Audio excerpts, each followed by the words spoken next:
여러분 안녕하세요. 이번 시간에는 구조방정식 모델에서 확인적 요인 분석을 하는 방법과 그리고 SPSS에서 신뢰도를 확인하고 에이모스에서 이제 타당도를 확인하는 이런 방법에 대해서 알아보도록 하겠습니다. 먼저 탐색적 요인 분석과 확인적 요인 분석을 비교를 해보면요. 일단 탐색적 요인 분석은 어떤 이제 이론이 이제 명확하지 않을 때, 그래서 이제 다양한 뭐 예를 들어서 설문 같은 걸 해가지고 관측 변수들이 있을 때 이게 어떤 요인으로 묶이는지를 분석하는 겁니다. 그래서 예를 들어서 팩터 1, 2, 3와 같은 이런 잠재 변수들이 있는데 이런 이제 모든 지표가 이제 모든 요인들과 이렇게 연결되어 있죠. 그렇죠. 그래서 요인 부하량이 높은 변수들은 이렇게 같은 요인으로 묶이고 낮은 변수들은 이제 다른 요인으로 묶이는 거죠. 그리고 어떤 요인에도 묶이지 않는 변수는 제거가 되는 겁니다. 그래서 어떻게 보면 이제 다수의 어떤 변수들로부터 소수의 요인을 추출하는 이런 분석이 탐색적 요인 분석이죠. 그래서 다양한 설문 항목들이 어떤 요인으로 묶이는지 그리고 그 요인에 대해서 적절하게 명칭을 주고 그런 명칭을 가지고 다시 이제 그걸 이제 회귀 분석이라든가 다른 분석에 이용할 수가 있는 이런 분석이 탐색적 요인 분석이다. 이렇게 보면 되겠습니다. 확인적 요인 분석은 잠재 변수에 이미 이렇게 관측 변수들이 이제 지정이 되어 있는 거죠. 그래서 이론 하에서 이런 식으로 잠재 변수와 관측 변수가 있고 그래서 이 잠재 변수가 관측 변수들을 얼마나 설명하는지 이런 이제 관계들 이런 이제 관계들을 확인하는 것이 이 확인적 요인 분석이다 이렇게 보면 되겠습니다. 자, 그러면 이제 탐색적 요인 분석과 확인적 요인 분석에 대해서 우리가 좀 이해를 하기 위해서 척도 개발 논문 사례를 한번 확인해 보도록 하겠습니다. 이건 이제 이호택, 김경호, 허종호 이분들이 이제 쓰신 논문을 가져와 봤는데요. 경영 컨설팅 연구에 실린 논문입니다. 서비스 제공 단계에 따른 스마트폰 애프터 서비스 품질 척도 개발 및 타당화입니다. 그래서 사실 우리가 어떤 이제 설문 항목을 만들 때 이미 개발되어 있는 이런 이제 설문 항목들을 잘 가져와야 된다고 했죠. 그래서 우리가 설문지를 만들 때 사실 이 척도 내지는 타당화 이런 것들을 잘 검색해서 사실 우리가 이제 신뢰도와 타당도가 검증되어 있는 그런 척도 그러니까 이제 그 설문 항목을 잘 가져와야 된다 이렇게 얘기를 했습니다. 이 논문을 한번 살펴보면 좋을 것 같은데요. 제가 간략하게 일단 정리를 해드리면 일단 이제 척도를 개발하기 위해서 이런 단계를 거칩니다. 일단 1단계는 문헌 분석을 하는 거죠. 그래서 이 애프터 서비스 행동이라는 기존에 연구된 문헌들이 있습니다. 그래서 뭐 구매 후 AS 품질이 재구매 및 구전 효과에 미치는 영향, 가전제품을 중심으로 그리고 스마트폰 구매 결정에 미치는 요인, 사용자, 사용 예정자 및 관련 업체 직원의 선호도를 중심으로 이렇게 되게 다양한 이런 논문들이 있죠. 그래서 여기에서 애프터 서비스 행동이 어떤 이제 구성 요인들이 있는지 그래서 이런 개념적인 구성 요인이 있을 거고 그 구성 요인을 이제 설문 항목을 만들어 가지고 측정 문항을 도출하는 거죠. 그래서 이 측정 문항이 이 구성 요인을 잘 측정하고 있는지 그리고 이게 이제 이론에 부합해 가지고 모델과 데이터가 잘 이제 들어맞는지 이런 것들을 이제 확인하게 되는 겁니다. 자, 일단은 이제 선행 연구가 끝났다면 이제 2단계 척도 개발을 할 때는 이제 전문가 조사를 하는 경우들이 많이 있거든요. 그래서 실제 전문가 조사를 통해서 내용 타당성을 이제 확인하는 단계입니다. 그래서 뭐 예를 들어서 뭐 예약 단계, 뭐 수리 전 단계, 수리 단계, 사후 서비스 이런 이제 어떤 우리가 이제 약간은 추상적으로 볼 수 있는 이런 잠재 항목들, 즉 오차이 없다라고 생각이 되는 이런 잠재 변수, 잠재 항목들이 과연 우리가 측정하는 항목으로 적절한지 그리고 어떤 설문을 했을 때 중복성은 없는지 이런 것들을 이제 검증하게 되는 것이죠. 그래서 전문가 조사는 이제 1대1 심층 면접으로 진행하는 경우가 많이 있습니다. 그래서 이런 단계들을 이제 진행을 해가지고 기존에 이제 선행 연구에서 서비스 단계별 애프터 서비스 측정 문항이 있지 않겠습니까? 그래서 이런 것들 이제 비교를 해가지고 전문가들과 인터뷰를 통해서 이제 부적절한 항목은 제거하고 새로운 항목은 추가를 하는 거죠. 그래서 이제 이렇게 측정을 한 겁니다. 스마트폰 애프터 서비스 단계별 서비스 최종 측정 항목, 즉 예약 단계에서 AS 예약 신청 절차가 간편하다. AS 예약 신청 채널이 다양하다. AS 예약 업무 처리가 신속하고 정확하다. 이런 이제 설문 항목을 통해 가지고 잠재 변수를 측정을 하는 거고요. 수리 전 단계를 방문, 접수 대기로 이제 나눠 가지고 뭐 방문, 접수 이렇게 측정 항목들을 만들었습니다. 수리 단계에서도 이렇게 수리와 관련된 측정 항목을 만들었고 사후 서비스에서도 이렇게 이제 만들었습니다. 이렇게 이제 일단 이제 전문가와의 조사를 통해 가지고 이렇게 이제 서비스와 관련된 잠재 변수를 측정하는 측정 항목, 즉 관측 변수들을 이제 만든 거죠. 그렇게 한 다음에 이제 3단계는 사전 조사 단계. 그래서 이제 신뢰성 분석을 통해 가지고 측정 항목을 조정을 하고요. 그리고 스마트폰을 사용하고 있는 대학생 501명을 대상으로 2단계에서 개발한 문항에 대해서 이제 설문조사를 실시했습니다. 그리고 이제 척도의 정교화를 위해서 이제 정제 과정을 이제 수행을 했고요. 그리고 이제 본조사에 들어가서 최근 1년간 스마트폰 애프터 서비스를 제공받은 적이 있는 소비자를 대상으로 인터넷 조사를 실시한 거죠. 그리고 이제 5단계로는 이제 척도를 검증하는, 그래서 신뢰성을 분석하고 타당성을 분석하고, 그래서 최종적으로 스마트폰 애프터 서비스 단계별 이제 측정 척도를 개발한 겁니다. 그래서 이제 일단은 아까 봤던 그런 측정 항목들이 각 요인으로 잘 묶이는지 탐색적 요인 분석을 한 거죠. 이렇게 탐색적 요인 분석을 했더니 일단 네 개의 성분이 나왔습니다. 그리고 이제 보니까 예약 단계를 보니까 요인 1에 이런 식으로 묶이는 것이 보이죠. 그렇죠? 그리고 요인 2에는 이렇게 이제 요인들이 이제 묶이는 것을 보이고요. 그 다음에 요인 3에는 이렇게 아래쪽에 수리 쪽의 요인들이 이제 묶이는 것이 보이고, 요인 4에 이런 식으로 사후 서비스의 요인이 묶이는 것으로 이제 보입니다. 그리고 이제 신뢰도를 나타내는 크롬바 알파 값이 다 0.7 이상이니까 신뢰성이 좀 검증이 되어 있다, 이렇게 보면 좋을 것 같고요. 그리고 누적 분산 값이 이렇게 나와 있고, 뭐 고유 값이 다 1 이상으로 보입니다. 그러니까 전체적으로 보면 이제 요인들이 잘 묶였다, 이렇게 보면 좋을 것 같고요.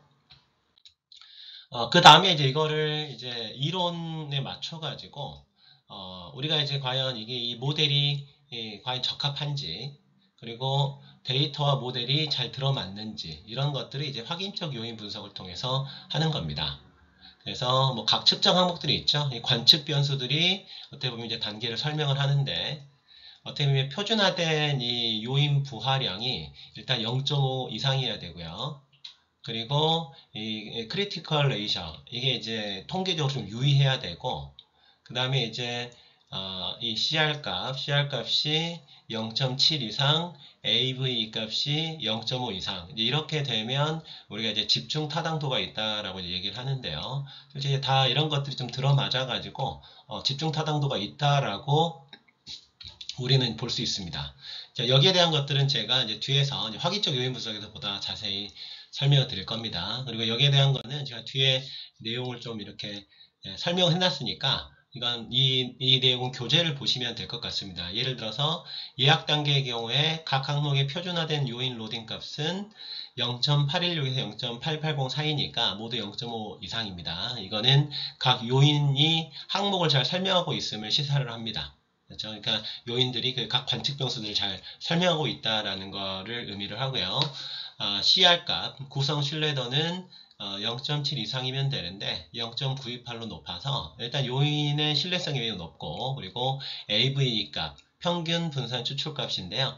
0.720, 0.5 이상이니까 이런 것들을 보게 되면 표준화된 요인 로딩 값도 0.5 이상이고 CR 값도 0.7 이상이고 AV 값이 0.5 이상이니까 이럴 때는 집중 타당성이 충족된다, 이렇게 좀 보시면 되겠습니다. 전체적으로 보면요, 이제 모든 요인에서 일단 구성 신뢰도 값이 0.8 이상으로 나타나기 때문에, 그리고 이제 AV 값도 0.5 이상이니까 전체적으로 보면 이제 집중 타당성이 이제 충족이 되는 이런 상황이라고 보시면 되겠습니다. 집중 타당성이라고 하는 것은 각 관측 변수들이 그 요인들을 잘 설명하고 있느냐, 이런 걸로 보시면 될 것 같아요. 어떤 요인들을 관측 변수 3개가 예를 들어 설명한다라고 했을 때, 이게 그 각각의 상관관계가 좀 높아야 되지 않겠습니까? 그래야 이제 그 요인을 잘 설명하고 있다는 거니까, 그러한 것들이 좀 충족된다, 이렇게 보시면 좋을 것 같고, 그리고 이제 판별 타당성이라고 하는 것은 예를 들어서 1이라는 잠재 변수가 있고 2라는 잠재 변수가 있을 때 이 두 간에는 좀 차별화가 되어 있어야 되겠죠. 그래야 이제 그 관측 변수들이 다른 개념을 이제 그 우리가 설명하고 있다라고 생각할 수가 있으니까요. 그래서 이 판별 타당성이 상당히 중요한데요. 뭐 이 판별 타당성을 확인하는 방법, 제가 이제 뒤에서 이제 3가지 정도로 설명을 좀 드릴 텐데, 이거는 이제 그 구성 개념들 간 상관계수의 제곱값이 평균 분산 추출값보다 작은지를 확인하면 됩니다. 그게 이제 판별 타당성 확인하는 방법 중에 하나예요. 그래서 보게 되면 예를 들어 예약 단계, 방문 단계, 접수 대기 단계, 수리 단계, 사후 서비스 단계 각각의 AV 값이 있고요. 그리고 구성 개념 등들 간 상관계수의 제곱값들입니다. 이게 그러니까 0.531은 자 예약 단계와 방문 단계의 상관계수 제곱값. 그 다음에 0.608은 자 그 예약 단계와 접수 대기 단계의 상관계수 제곱값인 거죠. 이걸 보게 되면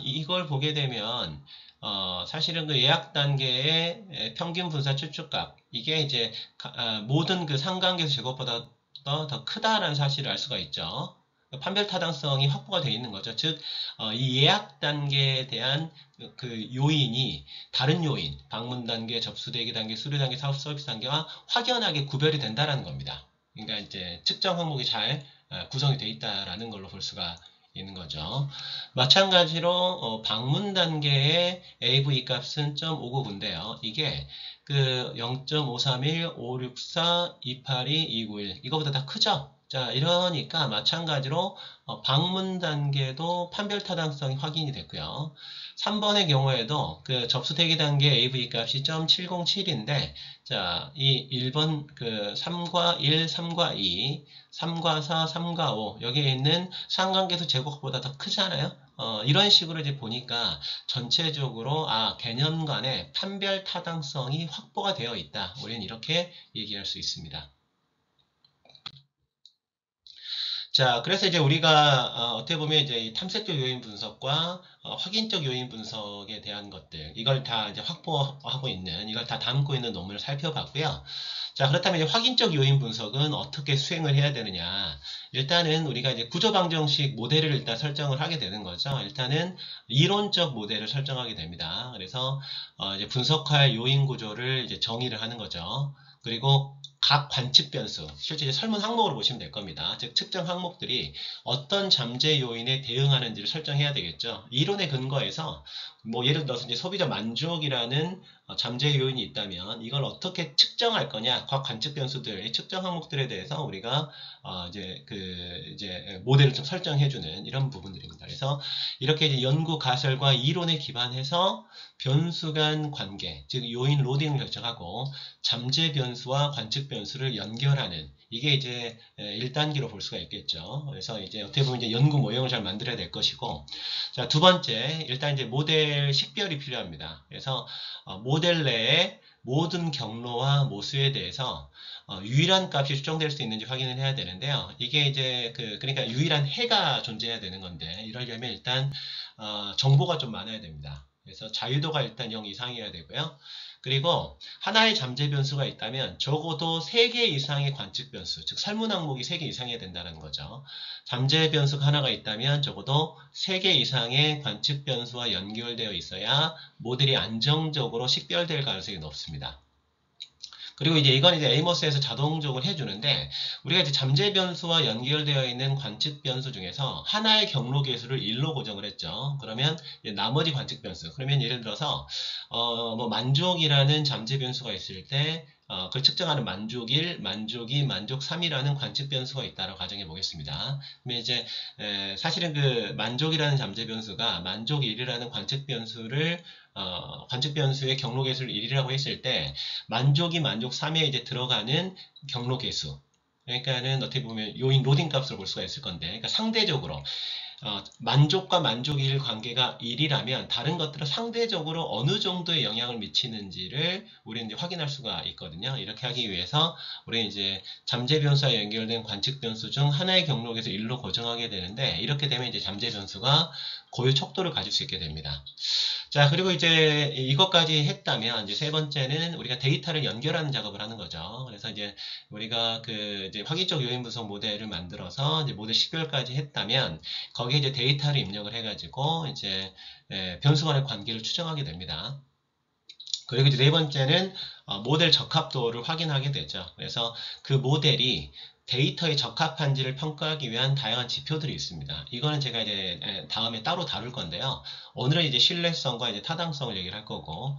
그런데 이제 뭐 예를 들어서 뭐 카이 제곱값 같은 경우는 일단은 그 귀무가설이 일단 뭐 데이터가 모델에 적합하다라는 거거든요. 그래서 유의 수준 p 값이 0.05 이상이면 이제 양호하다라고 이제 봅니다. 그리고 뭐 CFI 값이 0.9 이상, TLI 값이 0.9 이상, RMSE 값이 0.08 이하, 이런 이제 지표들이 있어요. 그래서 이런 지표들을 확인을 해서 이 모델이 적합한지를 확인을 하는 겁니다.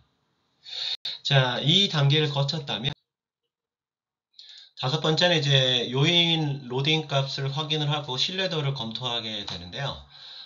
요인 로딩이라고 하는 것은 이제 우리가 이제 잠재 변수가 있고 이제 관측 변수가 있죠. 그래서 이 잠재 변수가 관측 변수를 얼마나 잘 설명하고 있는지 이걸 이제 나타내는 것이 요인 로딩입니다. 그래서 우리가 이제 에이모스에서 이제 표준화된 값을 확인할 수가 있죠. 그래서 각 측정 항목의 요인 로딩 값을 확인을 해가지고 특정 요인에 대한 대표성을 검토하게 되는데, 표준화된 요인 부하량, 뭐 요인 로딩 값, 뭐 경로 개수처럼 생각해도 됩니다. 우리가 잠재 변수에서 우리가 그 이제 관측 변수로 가는 이 표준화된 요인 부하량 값이 0.5 이상이면 일단은 잘 설명되고 있다 라고 봅니다. 이왕이면 0.7 이상이면 좀 좋아요. 0.7 이상이라면 0.7의 제곱인 0.49, 즉 49% 정도, 즉 거의 50% 정도는 설명하고 있다. 잠재 변수가 이런 것들을 나타내기 때문에 일단 0.7 이상이면 좋지만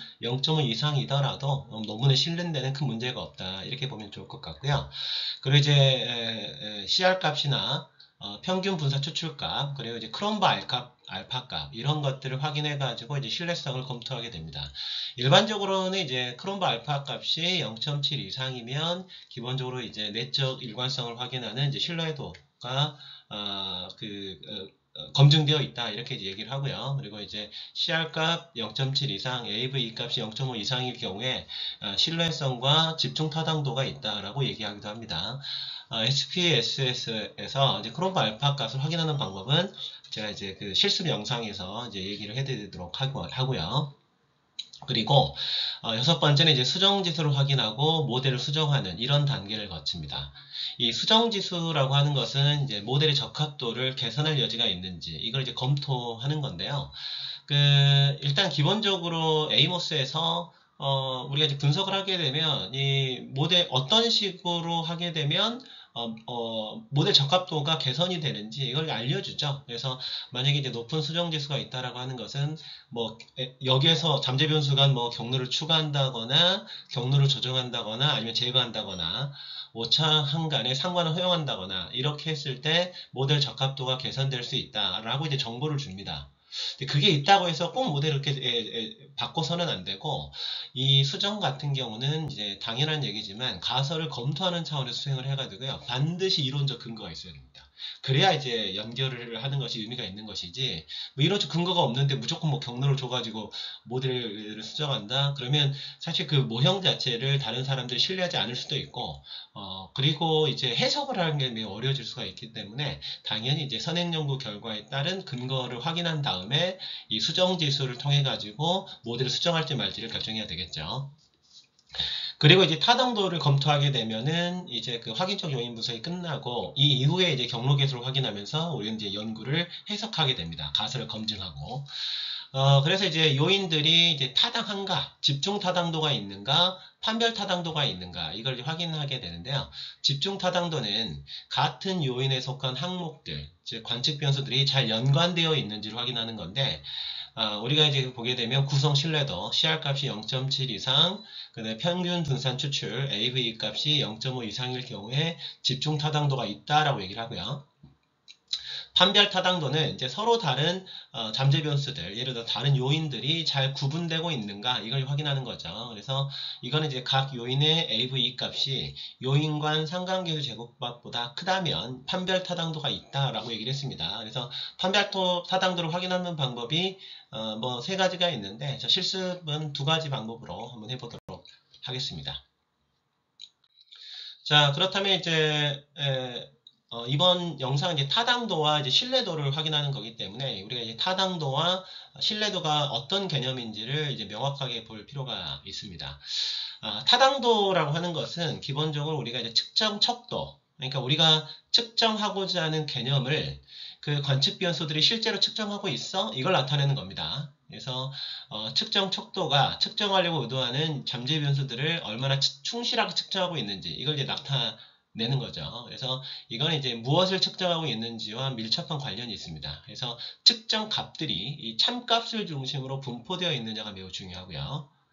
자, 신뢰도는 측정 척도가 우리가 측정하고자 하는 개념을 일관되게 측정하고 있는지, 이건 일관성을 보는 겁니다. 그래서 측정 척도가 측정하려고 의도하는 것을 얼마나 정확하게 오차없이 측정하고 있는지를 나타냅니다. 이건 이제 어떻게 측정하고 있는지하고 밀접하게 관련이 있죠. 그래서 측정 값들의 분산이 적게 나타나고 있어야 돼요. 그래 일관성이 있으니까.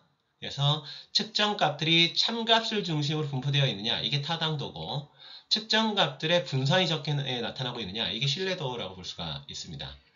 자, 그러면요, 기본적으로 타당도와 이제 신뢰도를 보게 되면 이렇게 보면 되겠죠. 이런 식으로 우리가 이제 목표하고자 하는 것을 잘 이런 식으로 참값을 중심으로 분포되어 있을 뿐만 아니라 분산이 매우 적죠.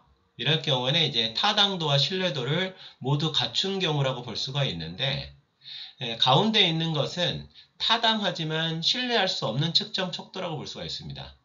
즉, 이게 이제 측정값이 참값을 중심으로 분포되어 있긴 한데 분산이 넓게 펴져 있죠. 일관성이 좀 없지 않습니까? 이럴 경우에는 실제 타당성은 높지만 이제 신뢰성은 낮다. 이렇게 보시면 되겠죠. 그 다음에 이제 오른쪽에 있는 것은, 자, 어떻게 보면 이제 일관성 있게 분산이 적지 않습니까? 그러니까 신뢰할 수는 있는데 참값의 일정하게 좀 떨어져 있죠. 그렇죠? 그러니까 이제 타당하지 않은 측정 척도라고 볼 수가 있죠. 그래서 이런 식으로 이제 분산이 작게 이런 식으로 이제 퍼져 있지만 측정값이 참값에서 이제 떨어져서 이제 분포가 되어 있다면 신뢰성은 높지만 이제 타당성은 낮은 이제 이런 식으로 해석을 할 수가 있을 겁니다. 자, 그래서 우리가 이제 확인적 요인 분석에서 타당도와 신뢰성을 우리가 이제 비교하는 방법을 얘기를 할 건데, 근데 이제 많은 분들이요, 이 확인적 요인 분석과 구조방어 수직 모델을 좀 헷갈려 하는 경우가 있고, 호정에도 쓰는 경우도 있는데, 약간 차이가 좀 있죠. 우리가 이제 만들고자 하는 이제 외제차 모형, 그래서 구조방정식 모델이 있고, 확인적 요인 분석이 있는데, 확인적 요인 분석은 이제 모든 잠재 변수 간의 관계가 공분산, 즉 상관으로 설정이 되어 있죠. 그러니까는 이거는 보시게 되면 내생 변수가 존재하지 않습니다. 내생 변수가 뭐였죠? 영향을 받는 변수였죠. 그러니까 외생 변수에서 사실 영향을 받는 내생 변수가 있다면, 내생 변수는 그 하나의 외생 변수가 하나의 내생 변수를 100% 설명할 수 없기 때문에 오차가 존재하잖아요. 그런데 이제 확인적 요인 분석에는 내생 변수가 존재하지 않으니까 실제적으로 이제 구조 오차가 존재하지 않는데, 구조 방식 모델 같은 경우에는 일단 기본적으로 이제 잠재 변수 간의 공분산으로 연결이 되어 있긴 하지만, 이게 보면 이제 잠재 외생 변수에서 이제 잠재 내생 변수로 영향을 주죠. 그러니까 자동차 이미지가 만족도, 브랜드 이미지가 만족도, 사회적지위가 만족도에 영향을 주지만 이 세 개가 만족도를 100% 설명할 수 없기 때문에 당연히 이렇게 구조 오차가 존재하게 됩니다. 그래서 구조 방정식 모델에는 이제 내생 변수가 존재하기 때문에 구조 오차가 존재하는 확인적 요인 분석과 구조 방정식 모델에 약간 차이가 있다는 것은 우리가 좀 알아두시면 좋을 것 같습니다. 자, 그렇다면 우리가 이제 확인적 요인 분석은 이렇게 구성이 되죠. 그래서 우리가 이제 이러한 x1, x2, x3, x4라는 관측 변수를 통해 가지고 잠재 변수를 사실은 우리가 이제 측정을 하게 되는데, 그런데 우리가 이제 구조 방정식 모델 특성상 우리가 이제 오차가 없는 순수한 잠재 변수가 있고, 이게 이제 관측 변수를 설명하고 설명할 수 없는 것을 오차가 설명한다라고 했었잖아요. 그렇죠? 그래서 이런 이제 모형으로 확인하는 것이 이제 확인적 요인 분석을 하는 그런 방법이고, 이 팩터 1에서 x1으로 가는 이게 이제 요인 부하량입니다. 그래서 이건 이제 그 요인 계수들, 그러니까 람다 11, 21, 람다 31, 람다 41, 이제 람다로 부르는데, 우리가 이제 이런 것을 이제 요인 부하량 내지는 요인 적재치라고 부르기도 하고요. 람다로 표시합니다. 그래서 표준화된 요인 부하량은 0.7 이상이면 바람직한데, 일반적으로는 0.5에서 0.95 정도로 제시를 하게 되면 문제가 없습니다. 0.7의 기준은 얘기했던 것처럼 0.7의 제곱이 0.49니까 사실은 그 이제 잠재 변수의 관측 변수 설명량이 뭐 최소 50%는 되어야 된다, 이런 의미로 볼 수가 있고요. 잠재 변수에 대한 관측 변수의 수는 일반적으로 3개 이상이 바람직하다, 이렇게 보시면 되겠습니다. 자, 그렇다면 우리가 이렇게 좀 보시면 되겠죠. 우리가 이제 에이모스를 이제 실습을 하게 되면, 구조방정식 상에서 이렇게 실습을 하게 되면, 우리가 이제 비표준화 계수에서 수치를 확인하게 되면 이런 수치들이 나오잖아요. 이걸 물론 우리가 이제 그 텍스트에서 우리가 보고서를 통해서 확인할 수도 있지만, 여기에 나와 있는 숫자는 이렇게 해석을 하면 됩니다. 비표준화 계수상에서 확인하면 위에 붙어 있는 거는 측정 오차의 분산이다, 이렇게 보시면 되고, 그 다음에 이제 비표준화 계수는 자동차 이미지가 승차감의 경로가 1로 고정되어 있을 때 이제 상대적인 요인 부하량이 1.05, 1.04다, 이걸 나타낸다고 보시면 되고요. 그리고 여기 나와 있는 것은 이제 공분산입니다. 그리고 이 잠재 변수 위에 붙어 있는 것이 잠재 변수 분산이고요. 그리고 이제 브랜드 이미지에서 만족도로 가는 경로 계수이고, 그 다음에 이제 구조 오차의 분산을 확인할 수 있다, 이렇게 보면 되겠죠. 자, 그리고 이제 에이모스에서 우리가 이제 표준화 계수를 확인할 수가 있었죠. 이렇게 표준화 계수를 눌렀을 때 이런 식의 이제 수치들이 붙게 되는데, 보게 되면 이게 이제 그 표준화된 요인 부하량입니다. 이거 가지고 우리는 이제 다양한 값들을 이제 계산을 하게 되고요. 논문에 우리가 어떤 것들을 써줄 때는 이 표준화된 요인 부하량을 적어주는 것이 좋습니다. 물론 이제 비표준화된 요인 부하량과 표준화된 요인 부하량을 같이 적어주는 경우도 있지만, 하나를 제시해야 된다면 표준화된 요인 부하량을 제시를 해야 되고요. 그 다음에 이제 공분산이 표준화된 값인 상관계수를 나타내는 거고, 표준화된 경로 계수 값이다, 이렇게 보시면 되겠죠. 그래서 우리가 일단 그 측정 모델에 대한 확인적 요인 분석 결과표는 다음처럼 제시를 하면 됩니다. 이게 이제 뭐 예를 들어서 이 구성 요소, 잠재 변수로 보시면 되겠죠. 그리고 이제 잠재 변수에서 우리가 이제 각 관측 변수들, 그러니까 설문 항목으로 보시면 되죠. 각 관측 변수들이 이제 정리를 해주면 되고, 이 관측 변수들에 대한 표준화된 그 요인 로딩 값, 그렇죠? 요인 부하량 값이죠. 그리고 크롬바 알파. 그러면 크롬바 알파 값은 이 요인들에 대한 어떻게 보면 이제 신뢰도를 이제 나타내는 거죠. 그리고 이제 이제 구성 신뢰도 CR 값, 이걸 이제 또 넣어주면 되고요. 근데 그리고 AVE 값, 이렇게 좀 정리를 해주면 되겠죠. 자, 그러면 우리가 하고자 하는 외제차 모델은 어떤 식으로 표를 만들어 줄 수 있을까요? 이런 식으로 만들어 줄 수 있을 겁니다. 자, 우리가 하고자 하는 이 외제차 모델의 경우에는 이제 그 잠재 변수가 자동차 이미지, 브랜드 이미지, 사회적 지위, 만족도, 재구매였죠. 그리고 이거를 자동차 이미지는 디자인, 각종 기능, 승차감 이런 이제 관측 변수, 즉 설문을 만들어 가지고 값이 나왔고요. 브랜드 이미지는 유명한 차, 독일차, 고급차 이 관측 변수였고, 자, 사회적 지위는 사회 인정, CEO 소수 공이었습니다. 그리고 만족도와 재구매에 대한 관측 변수들이 있습니다. 그리고 각 관측 변수들에 대한 표준화된 로딩 값을 정리를 해주면 되고요. 그리고 SPSS에서 이 이제 관측 변수들이 그 신뢰도가 있는지 크롬프 알파 값 0.7 이상이 되는지를 우리가 확인을 하게 됩니다. 그리고 우리가 이제 에이모스를 통해 가지고 이 CR 값과 AVE 값 직접 구할 수는 없지만 우리가 이제 엑셀 파일을 통해 가지고요. 이 CR 값과 AVE 값을 이제 구성을 해 가지고 그리고 이거 실제 논문에서 이런 식으로 좀 제시를 해도 돼요. 그래서 논문에 제시하는 양식을 제가 한 대표적으로 두 가지 정도를 소개를 해 드릴 건데, 이런 식으로 좀 정리를 해 보겠습니다. 그래서 두 번째 시간에는 이런 것들을 정리하는 것들을 알아보고요. 세 번째 영상에서는 실제 SPSS와 에이모스를 통해서 어떤 식으로 우리가 작업을 하고 값을 확인하는지 그걸 한번 확인해 보도록 하겠습니다.